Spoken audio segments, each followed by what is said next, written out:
Ia e fifi foi te whatalo whātu nei tū la o le uli ia le fua mo mona e whaafonga mai tātou news e pe ona whonga ina le te mai tātou stala ia Marietta i la liu whawhatai lawa mo tātou news a Marietta e se mana ia vo tātou news nei aso. Ia alwhesili le la wina ate le la whai atu I lau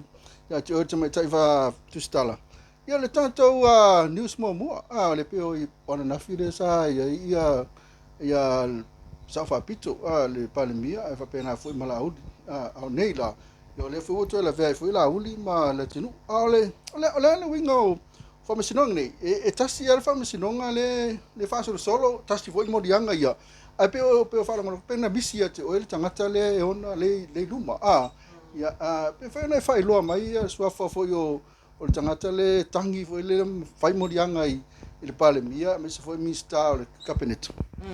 Ia, whaatai atu fui ama. Ia o le tātou news na pe ona whaafonga mele malo le aturu I lona whaalawa I teleina. Ia o pa ua tia au. Ia o le tangi a le sunga ia ili kapo peni. Ili kapo peni ia o se tasi fo I sa vea mali I leo I tausanga o tea. Ia o iala lea e onga le tangi lea. Ia ai o lalo o tua inga whamsinonga fo ia ta o le private prosecution. Whamsinonga tūtasi. Ia ai ese la famasino lo fatino inai pe la ona nafi le ana fatino inai lu mo Rosella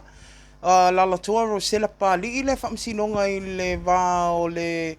afionga le o le tamai tai palemia ia ma le chapi pi fa pe eli kapo ia o le tai au nei la ia o eli kapo ia I lana tangi fa sanga ia la audi le mali toa ia po le afionga le minister ia fa pe ai male afionga le minister ia le atinu Wayne so o yalo Ia, e pei ala ona ta ua, e tasi ala le molianga o le bribery po o whainga tau whainga whaala tua te mea whainga pālota. Le olo o moli ai la auli, a o le awhionga ia le atinu, ia is fulu wha ia le whainga molianga, le au fia ai le bribery ma le treating, pe ona ta ua. Ia o le tūlanga lai pe ona ia, le ala ua tu e talasa, ia po le awhionga I le whamsino sini, o le whamsino ngawhai tū malo, ia talasa sa anga atua. Atua sa anga e tu ina atu le whamsinonga o I le toi whonga ina le mata upo le atinu. I le aso atai au I le tu las fulu I luma o le awhionga le whamsino ia Leota Raymond Schuster. Ia o na fua foi le Leota. Ia po le ase aso e tolo po e wai mautinoa. E toi tolo po foi ona o le talo sanga mai le ali ilo ia mai ni usila. Ia po le sunga le QC a ki ran ref tree. Ia e te le lava vaenga o lo ofia so o tai mai ai nei. I le ngata mo ilanto o lo molia ia ai mo moli mau foi. Pe avala wina le longa. Malo whaftai lava ia te oi le te mai tai tu stala. Ia masalo ia o morianga nei ia e pei ona molia ai. Ia o morianga foi ia pei kai pei o morianga foi le palota, whainga palota, whatu sina. Ia ai o tato whamsinonga ia lo whai lunga Supreme Court, lo whai lalo le District Court, la se senga o whamsinonga ia lua Marietta. Ia pe ia ona sila fiel tanto atu no. Ia o molianga uma mama, ia po o molianga fo ia mo la lalo fa salanga. Ia e nga fatau lima ina uma ele whamsinonga fa itu malo po District Court. Ai o molianga fo ia sila fia e faisina onga. Pe tau ona mau lunga fa salanga fa fali pui. Le olo o talanoa ina umama ma soala upule I luma al whamsinonga mau lunga por Supreme. Ia pe o le se senga na fo ia. Whaftai ia lea kau whamanino atu lava ia ona I tauna malama ma ia I la tau lo mafuta mai ia I se senga o tātou court ngai lua Supreme ia ma le District. Ia tātou o mai no elisi tātou news na o whalango tia I soli. Makua le anga whaia na news le pe ona ia le li ina le sa kasasa vai o si fingi. Ia soli ia ke fo soli na lo valu tau sanga. Ia la tonu ia I kakau wale valu tau sanga pe tau foi ona sidi atu. Ana le alu ka ele ai mo le lava no ai sola ile fine ni. Pa ngwe ko masalo oke asi fingi. Ia whaftai a fui awa ia o le tātou news lea ia e moni ai. Ia o le o tātou tilo fo I sauwanga pe o lo whianga I nei tina ia matamai tai tono Samoa. Ia le ngata I leo nei whanau. Ia o le case la ia o le whaingana pe o na whaia le fionga ia pule ai Empress Roma ia le li whamsino. O le whamsino nga maulunga. Ia nau tui nā tua le valu tau sanga e no whasala I to e se ia. ia le sungana ia Ioane Paterika. Ia ona tūlanga ia na ngai o inga na whaia wa o le na whaia lana ilo ilonga po le assessor trial. Ia ai umai fuina. Ia ua tau salaina pe o whaamaunia morianga. A wa le sa te ea. E whai mai o ia e tau o na ia ile malo si anga e mawhai on tau fiofi ia lonto o lua. Ia ai matau mai. Ia ele o toino nofo ma si tamaitai le wa afia le wa whai ni si ana partner. Ia aua o ai o unga ia mtulanga whapena pe o na whaafonga me fo le tunu i tātou tala. Ia e whaafitai ele o istulanga fo ilele o le ana mawhai na sola pena escape si teine. Ia ina walu isele li ilea mai le whale anu e whaamaru. Ia mai le lua aso le aso sfuru walu ia mai le aso sfuru iwa. Le ana mawhai o na ia te au ai sa alele ia la wia ti tilo i to inga fa salanga i tau ona tu i tanga te fa apea ia po nisi fo yo lanto fa ia tu langa tawa ona matua i sala mo ia le fa i unga fa intu na to fa msino ia ai nga fo i le va ai mai e o lo fa ia pe le tu inga won te lo o le lava tele lava ia sa wanga te mine lo i lo ia fa ila fa fonga mai nisi ta malo o la to fa ia ele mana ia mai ele fia ile atua ia ti o i lo fa ia fa pe o lo tonga ia po na tina fo i meta mai ta ia na ia tu langa na ia pe ona fa longo ti ia mesiri na walu ta ia tuli le valu tau sanga na ia se fa me le songa masalo ma kwa sala mo al temine ia ai wori se me la fa manga lo ai po ani si me to fa ia mesiri alo wa ave fa salanga na valu tau sanga ia lo e no fo tai tan malala e ma fa ai ia a le fa fonga mai foi si tama ia e fa ia fa ile sole se lima ke sole ka sole va ko le kele o le kenge sole la le fa la sole ma finge e de inko o lua sole ale e o aka ku ia me kasi ia ole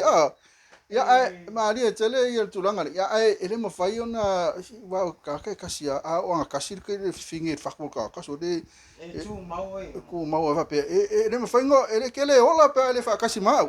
ia ke oki lava ia se ka lo fa mai ka ma se kele i al sami kele la au le vau ia o lista to news na se fa no ai fo yo si chamana ma le sa malanga fu inkia okay se le finga ta fu na ia la ma liuti nai o le ai ma se si le se si o inga ia o le i man ko le ava ku o le au ko staka masi ia ka masangi ko inga le FPA fa lang fa ko anga ngai mangiangi yuka masango la ko ko la ko makakala ngo wa fa yang fa ko anga inga pia ka masangi ko inga na fa ia ma tau sanga o so fuana ti fam tala ma yon su fitu ia o la stola ngo yer ke mi o como fa yer ka ko ia le malo i ma ko le fa yang mai si ka me Amerika ia mai si ya ku ka wanga fa sa mai si ka ko inga si ai si ka ma si ia malanga mai e fero mi sang fanga ole tulanga le afionga sa Filipepe ia po fine aso foi pe ona iloai ia ole i fai atu se tala ia ole afionga sa Filipepe mo le ona tau tua le mtanga wingo leo o ina le na malan tau tua ia ma fai ana ia pisinisi ia tulanga fa pena ia le la ole tau sanga le te ale na malanga tu i me se ona falitua ia tulanga tau mai fatu ia ai peita i wasilinga tali se ule o sa vale atu le fitu ma sina talo na maliu ia le falitua le fianga falitua ia ai o Taylor o le mafua anga ona o le ana sao mai ia na itanga sa moia na o fa atasi ia wai faisinto tele o ngase ia pe mau ele luas fulu ia pe simbeva pena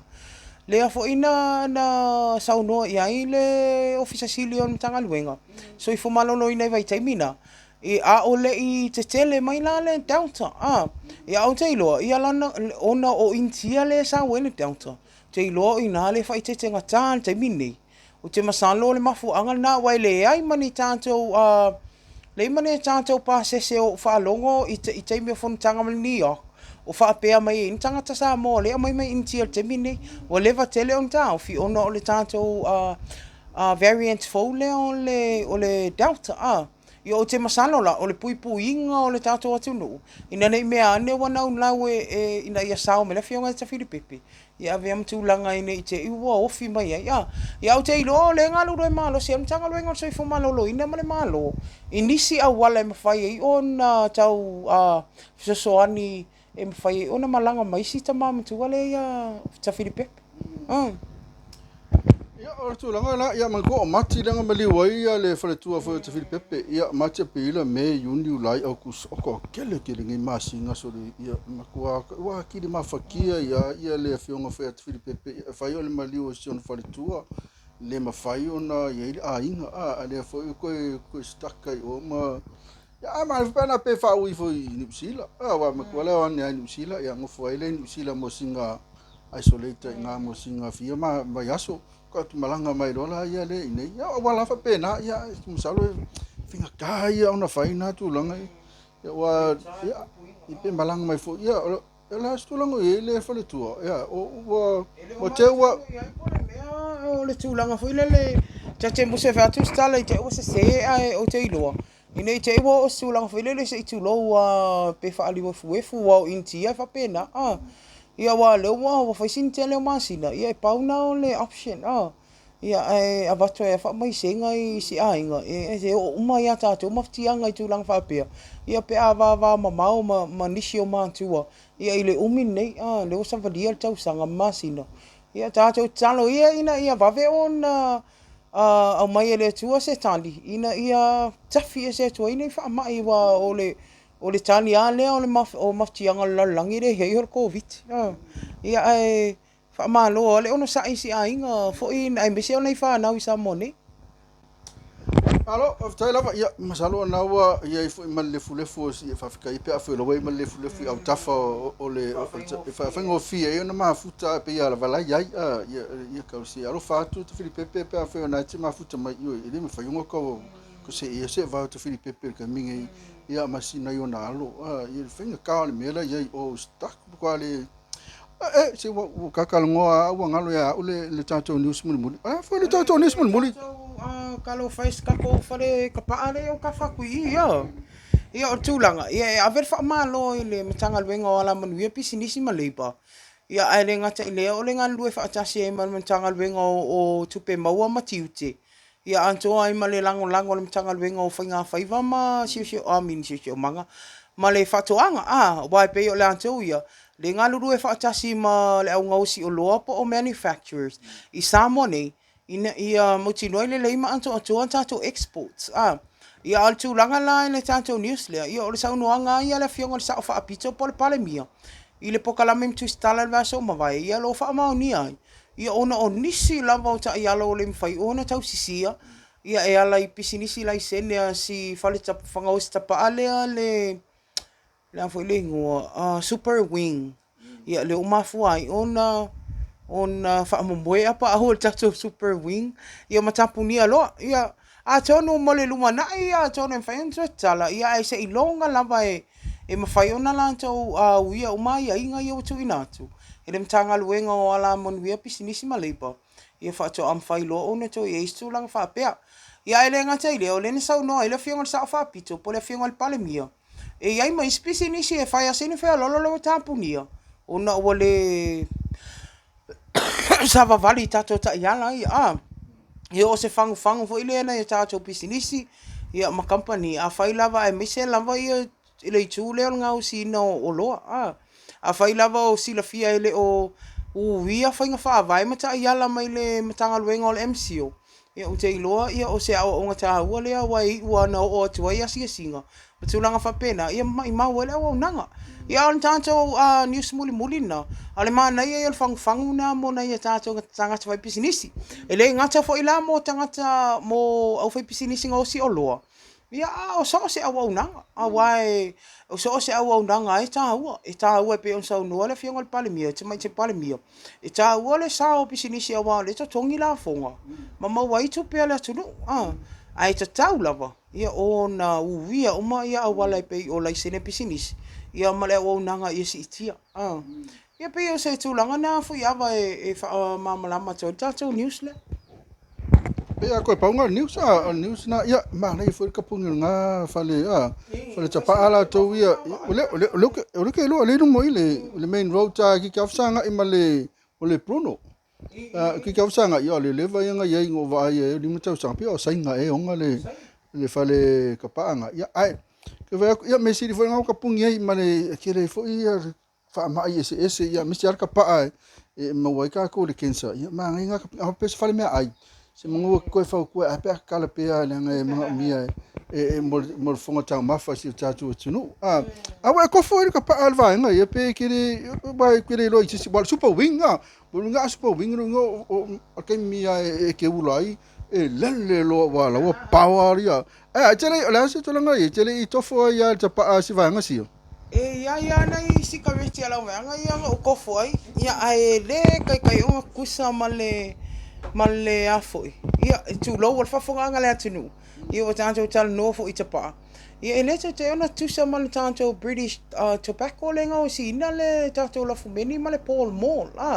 pe on si la fia fo ia tanto ia la lai fafo malanga mai fo ia e fai asina ese e mo ia tango fia ia tu langa lana e to te lenga to fe mai le ina le tau mafo ina tapa e lo ale senga ia ai sa oi ia sile lo te pungi motu a wing ko ing fale kapa por sa leo